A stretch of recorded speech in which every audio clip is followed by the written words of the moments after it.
Imagine a blueprint, but instead of a building, it maps out the development of a living organism from a single cell to a complex being.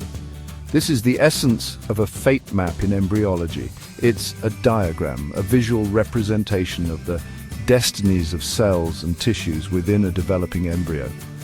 Fate maps help us understand how a single fertilized egg transforms into an intricate network of specialized cells, tissues, and organs. Fate maps are essential tools for developmental biologists. They provide insights into the fundamental processes of cell lineage, differentiation, and morphogenesis. By tracing the fate of individual cells or groups of cells, scientists can decipher the intricate choreography of development, understanding how cells acquire their identity and contribute to the final body plan. The study of fate maps is crucial for understanding normal development and the cellular basis of birth defects and diseases. By comparing fate maps across different species, scientists can glean evolutionary insights and unravel the conserved mechanisms that govern development across the animal kingdom.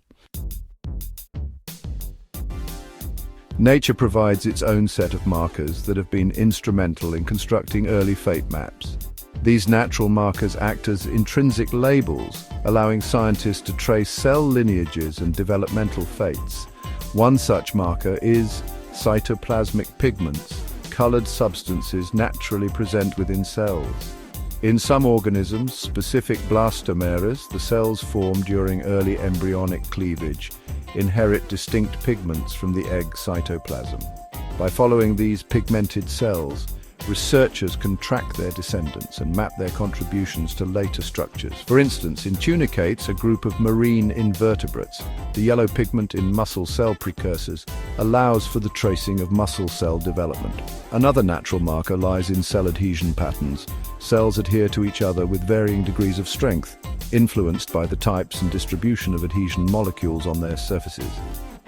Differences in cell adhesion can lead to the formation of distinct cell groups and boundaries during embryogenesis. These patterns can be used to delineate territories within the embryo and predict the future fates of cells residing in those regions. For example, in the early amphibian embryo, differences in cell adhesion help define the boundaries between the neuroectoderm, which will give rise to the nervous system, and the epidermal ectoderm, which will form the skin. While natural markers provide valuable insights, they are limited in their application. Artificial markers introduced by researchers have revolutionized fate mapping, offering greater versatility and precision. One of the earliest methods involved vital dye staining. Vital dyes are non-toxic dyes that can be applied to living embryos without disrupting development. By injecting a vital dye into a specific cell or region of an embryo, scientists can follow the labeled cells and their progeny over time. This technique was instrumental in mapping cell fates in chick embryos. Another early method utilized carbon particles.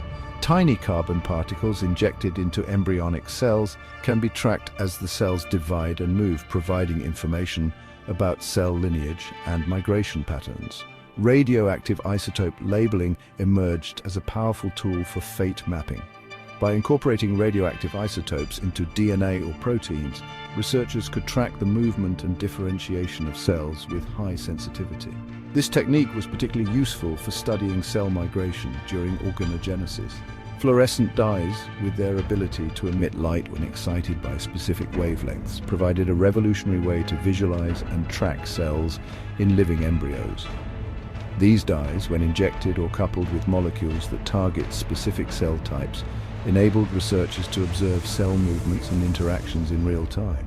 Genetic markers have become indispensable tools in modern fate mapping. These markers involve the introduction of specific genes, often coupled with reporter genes that produce easily detectable signals, such as fluorescence or enzymatic activity. By creating transgenic organisms with these genetic markers, scientists can permanently label specific cell lineages and observe their fates over multiple generations.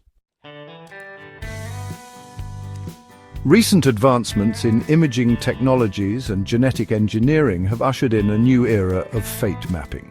Three-dimensional cell tracking, enabled by sophisticated microscopy techniques, allows researchers to follow the movements and interactions of individual cells in real time within a developing embryo.